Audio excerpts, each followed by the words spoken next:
Good evening, fellow traders. Thank you very much, everyone who's taking the time to subscribe to my channel, liked it on the videos to show that I'm giving you some free value, and those who comment and frequently ask questions. Thank you very much. Just like I've said, this channel is going to be for trading. Is going to be for e-commerce. Is going to be for stocks. Is going to be from property. Currently, as you are aware, I'm in a mentorship, and there are so many things that I have learned. Eye opener today. Once I finish the first stage of the video, which is going to be about trading, yeah, I'm going to show you how to find buy to let deals, and we calculate the numbers and what to look for. It's so much information that I have learned that I wouldn't. I wish I knew earlier on, way back before, but it's never too late to get mentorship, to get knowledge. Before I do anything, I need to.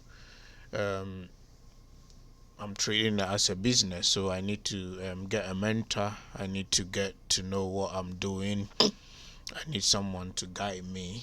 So yeah, it's been really good experience. So let's get on. So somebody is asking me, what asset do I trade if I learn to trade?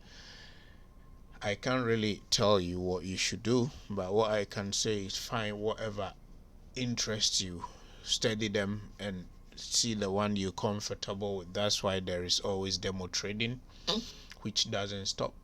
As you can see, if it comes to currency, there are a lot of currencies. We have the big seven, which is you've got the EU, which is Euro USD, the pound yen, and the pound USD card, all are among the big seven. Then we have the major pairs, which is includes something like the Mexican dollar against the US dollar against the Mexican dollar, South Africa rand against the dollar. All these are, exotic pairs.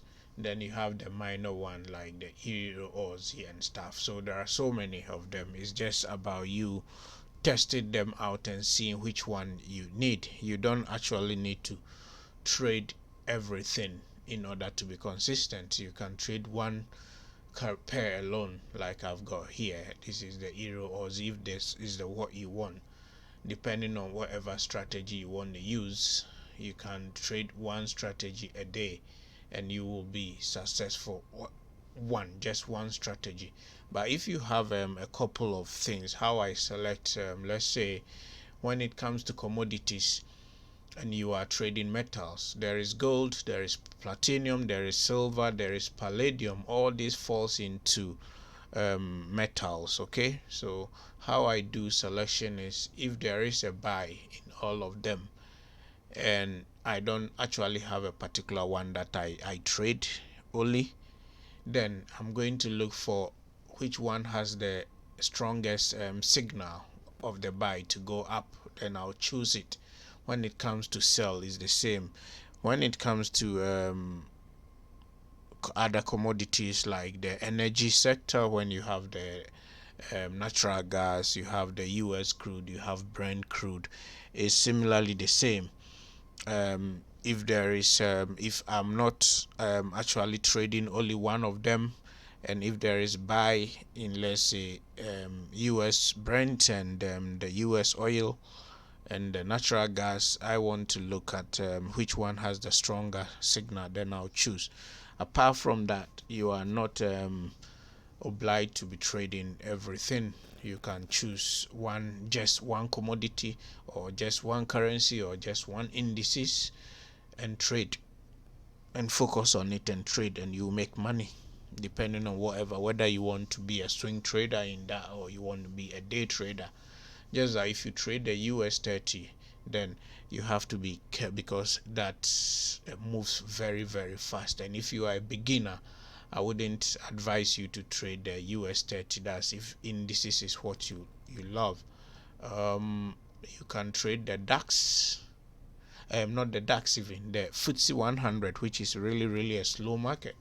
So if we really now start in up, then look for my euro, the UK 100 as in indices, and the euro pound as in the currency. They move very slow. So if you are a beginner, I believe that this market can be helpful to you, as it moves very slow. So you can use it to practice your strategy, your method, your system, and stuff like that. Yeah, and that's going to be cool for you, I believe. So that's the only thing I can say. Yes.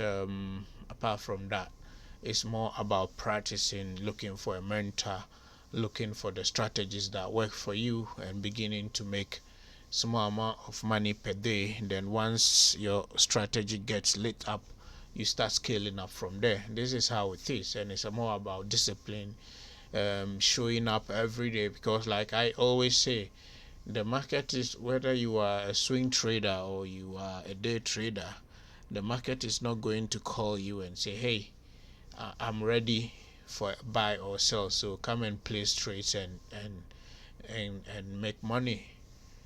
You need to show up all the time. You need to be consistent. You need some, if you are, that's why I hate day trading, because in day trading sometimes the setup that just comes boom like this, a downtrend, and you make whatever, whether it's 20 pips a day, you look for, and you make your money, sometimes in 15 minutes, sometimes in an hour. Other times also the markets the setup doesn't come quickly. Like you see here, you have a whole of range, you see, not really good to trade here. So you have to wait, have that patience to wait through all this area to have that proper breakout of structure here in order to get in and make that money. This is what is boring about the day trading. But if that's what you want, depending on whichever chart you're using, then you should have that willingness to show up and wait for the setup to come for you in order to get in, make your money for the day, and go away. Okay, so this is what I can say about the person who asks me what should I trade. I can't choose for you. You need to test all of them and use. But if you are a newbie, go for the slow market. Like I said, in my view, the euro pound and in terms of indices also, the UK 100, these are two slow markets. So you can use it to test your strategy. You can play around there with your strategy, and once you get used to them, and if you still love them, you can stick with them, and you just keep doing what you do best. You don't need all the market to trade. I have all this market because I'm a swing trader. So if I don't have a setup on this market, I will have a setup on another market to stay in for the long term. But in order to make consistent, you can be consistent here, or you can just choose one particular market and focus on it, and you make money every day. So I'm going to give you one trade for this week and the coming week. So this is the euro Aussie we are looking for, and I can see a reversal for buy coming up.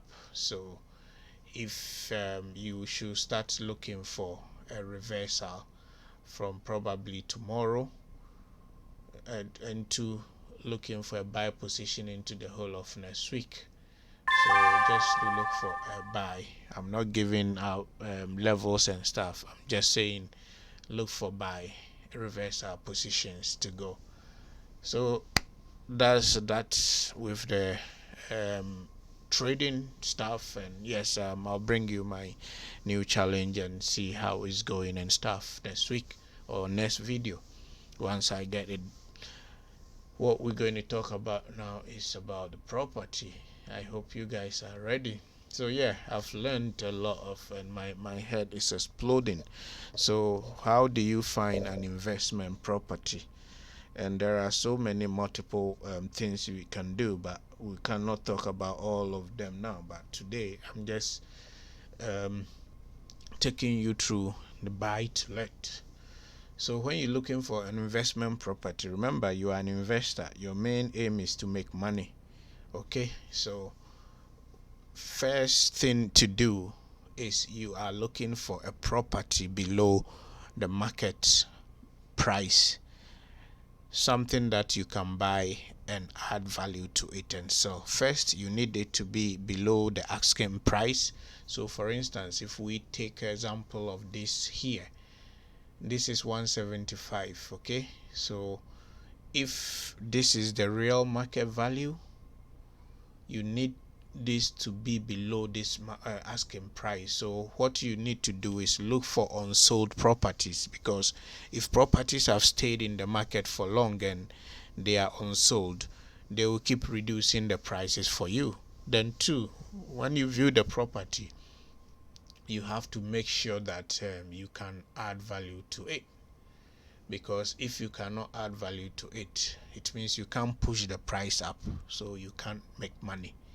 Okay, so this is the second thing you have to understand.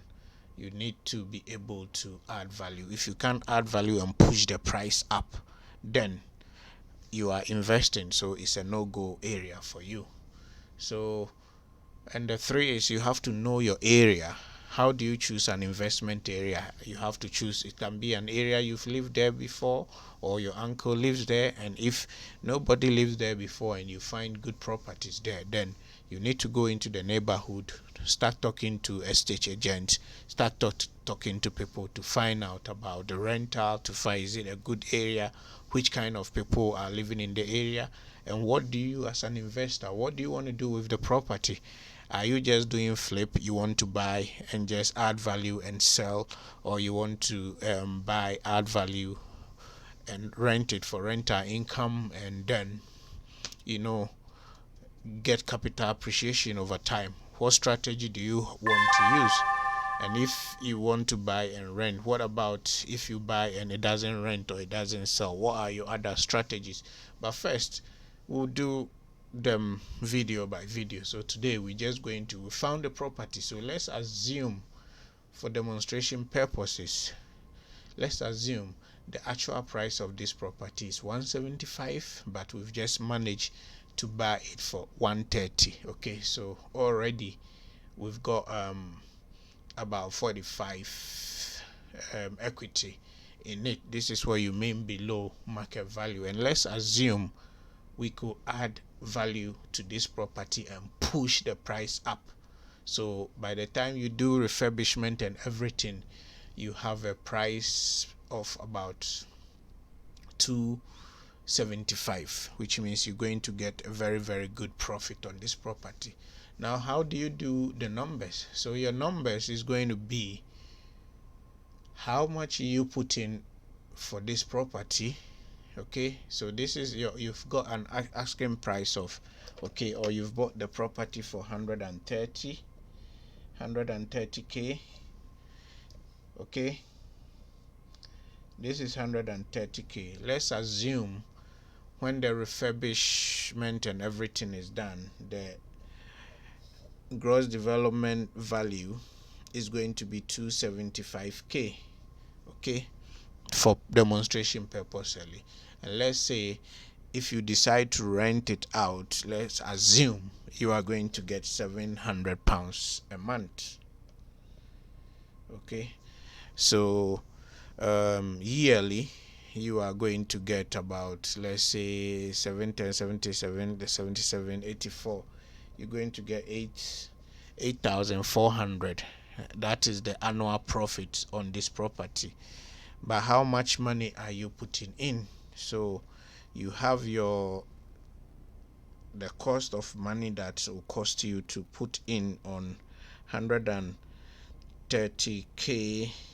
We are using 25%. Okay,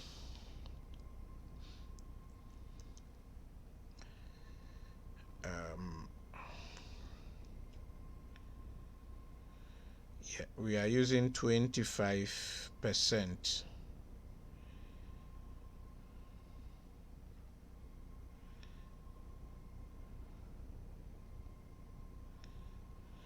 which is 32,500.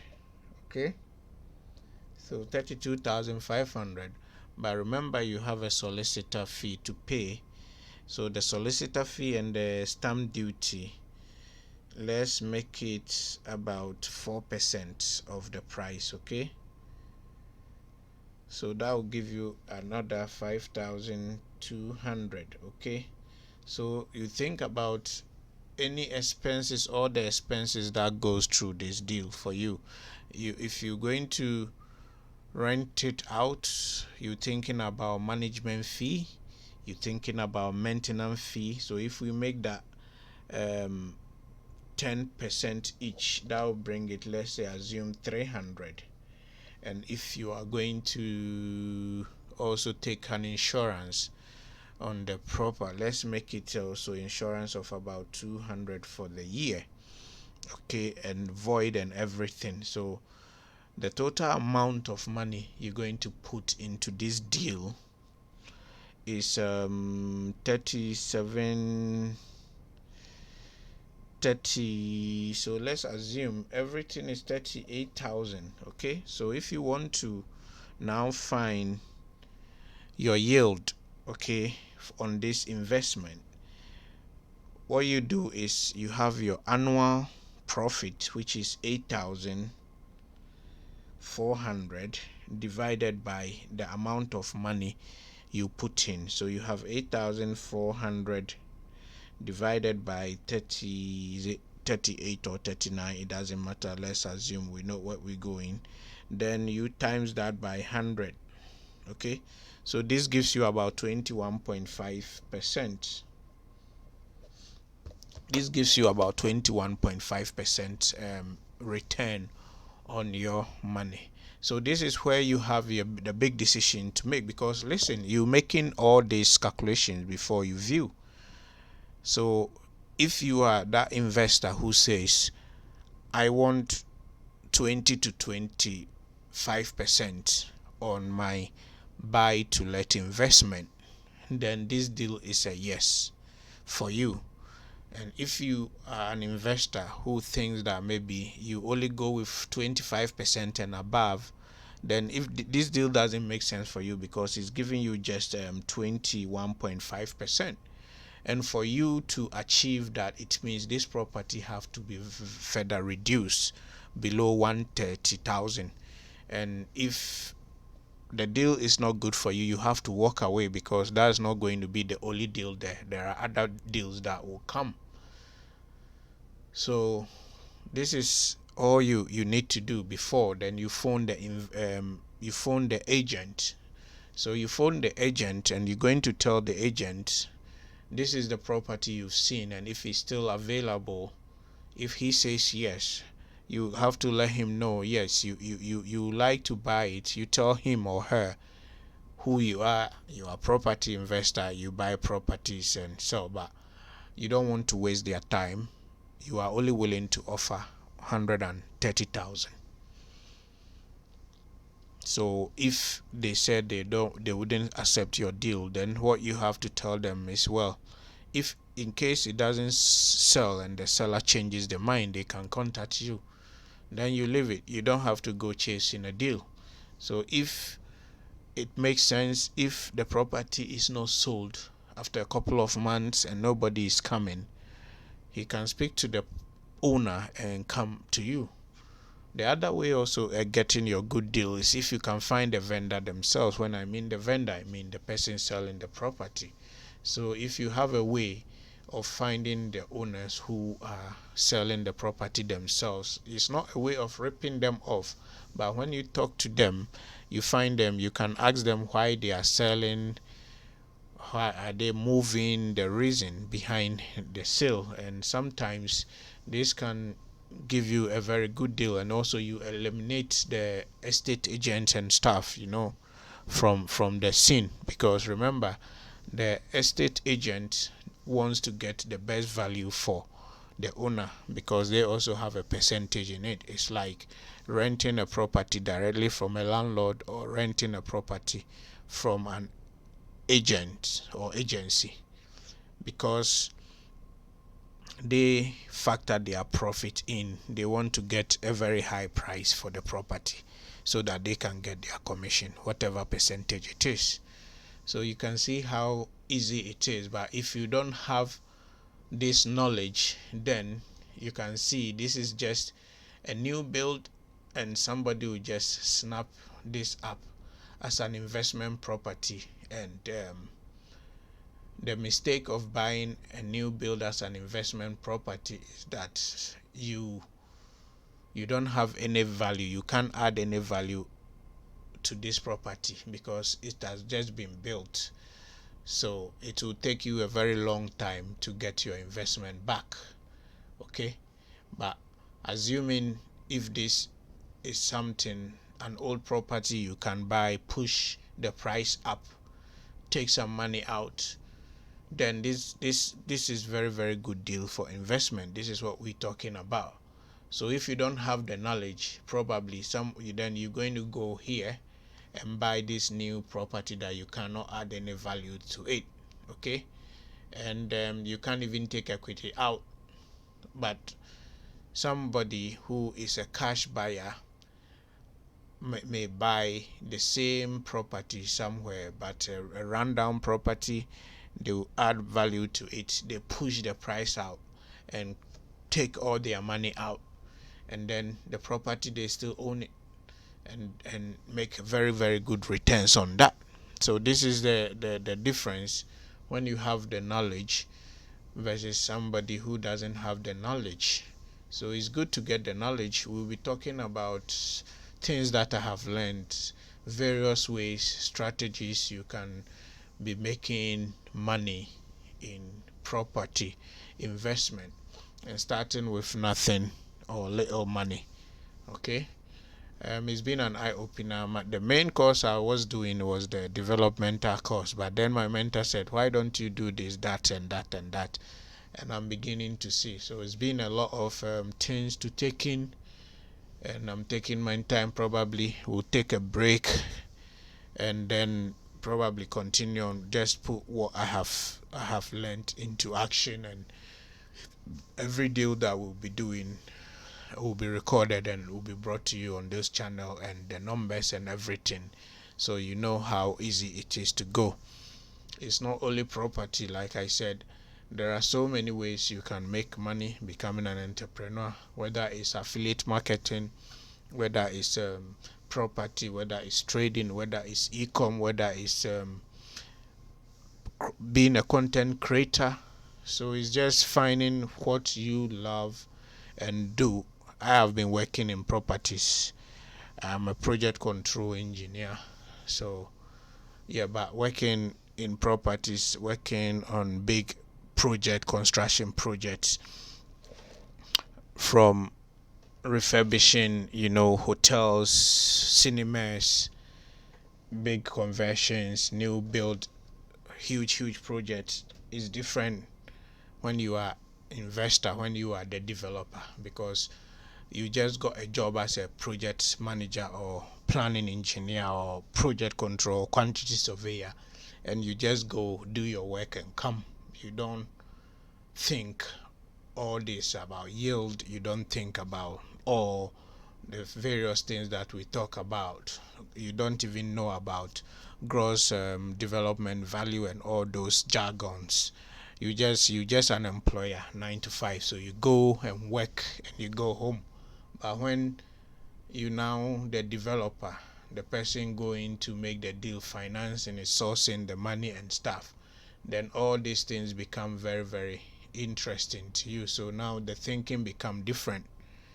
Okay, so everybody can do it, I believe, because the networking that I'm doing, I've met people who have basically no education, and through COVID, even someone bought about 100 properties last year, and people are buying and keep buying and keep buying and keep buying. These are people who literally have no education. It's like the e-commerce. The guys I know that are making a lot of money in e-commerce are guys who are either high school dropout or they don't have any education. So sometimes you think about how come you that is well educated, and when you're doing these things and you keep failing, probably we haven't been taught as an entrepreneur. We were good just to be taught and to work for people, whilst these people have to figure their lives out because they know they weren't good academically, or they were good but academically they didn't want to be in school. They have to drop out and figure out what they have to do, and make their mistakes earlier and become successful earlier. Whilst because to become entrepreneur is a daunting task. It's not easy. Sometimes making mistakes, you go with no money, and losing on investment, and so many frustration and stuff. People can't stomach this. That is why some people prefer to get a nice comfortable 9 to 5 job that gives them guarantee wages month in month out, rather than risking. But fair enough to everybody, we are all different. We all can do the same thing, but I believe everybody can be successful and contribute their quota in their own small way. So I'll see you again, and thank you very much to everybody watching my channel, subscribing, keep sharing, and let's grow together. And we see how easy it is just to take action. Bye bye. Tara.